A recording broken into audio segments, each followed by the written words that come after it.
ফ্যাসিবাদী শাসন এটি মূলত আমাদের দেশে ভারতীয় আধিপত্যবাদ ছিল। আজকে সবাইকে বিজয় দিবসের শুভেচ্ছা। ভারতীয় আধিপত্যবাদ মুক্ত, শোষণ মুক্ত, স্বাধীন বাংলাদেশে। কার বিজয় দিবস? বাংলাদেশের না ভারতের?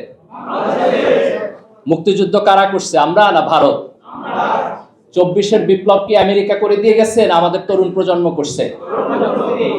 24-এর বিপ্লব আমাদের তরুণ প্রজন্ম করেছে।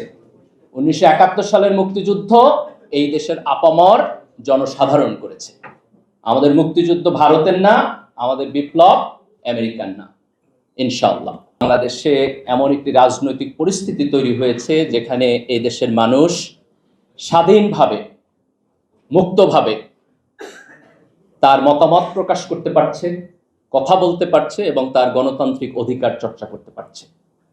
আমাদের এরকম একটা বাংলাদেশ স্বপ্ন ছিল। আমি যখন ঢাকা বিশ্ববিদ্যালয়ের ছাত্র ছিলাম তখন আমাদের এখানে গণতান্ত্রিক প্রক্রিয়া ছিল। আমরা স্বপ্ন দেখতাম যে গণতান্ত্রিক প্রক্রিয়ার মধ্য দিয়ে বাংলাদেশ এগিয়ে যাবে, কিন্তু দুঃখজনকভাবে আমরা সেই গণতন্ত্র থেকে একটি ফ্যাসিবাদের মধ্যে গিয়েছি। আজকে এই দেশের তরুণ প্রজন্মের নেতৃত্বে আমরা সেই ফ্যাসিবাদ উত্তরণ করেছি। 2000 এই ইলেকশনের আগের ইলেকশন 2018 ইলেকশন, রাইট?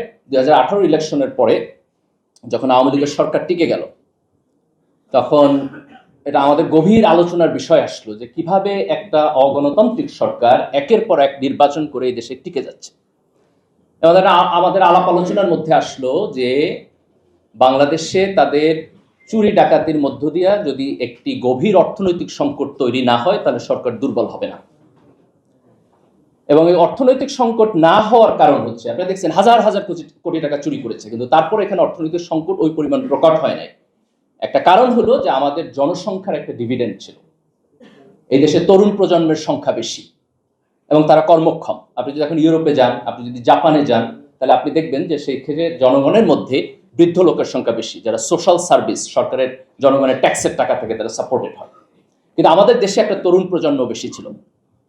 তো এটা আমাদের একসময় হতাশার কারণ ছিল, কিন্তু আলহামদুলিল্লাহ সেই তরুণ প্রজন্মের হাতেই এই ফ্যাসিবাদের পতন হয়েছে।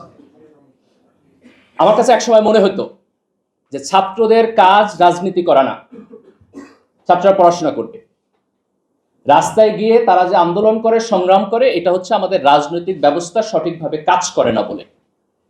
কিন্তু সাম্প্রতিক সময়ে দুইটা বড় ঘটনা ঘটছে এবং যে কারণে আমি আমার পজিশন রিথিঙ্ক করতেছি। একটা ঘটনা হলো, আপনারা খেয়াল করেছেন যে ফিলিস্তিনে যে আগ্রাসন, যে অন্যায়, তার বিপরীতে আমেরিকার বিভিন্ন বিশ্ববিদ্যালয়ে তরুণ ছাত্ররা যে প্রতিবাদ করেছে, পুরো আমেরিকার জনগোষ্ঠীর মধ্যে লিবারেল বলেন, কনজারভেটিভ বলেন, কোন রাজনীতিবিদদের এই নৈতিক সাহস হয় নাই সেটা প্রতিবাদ করার।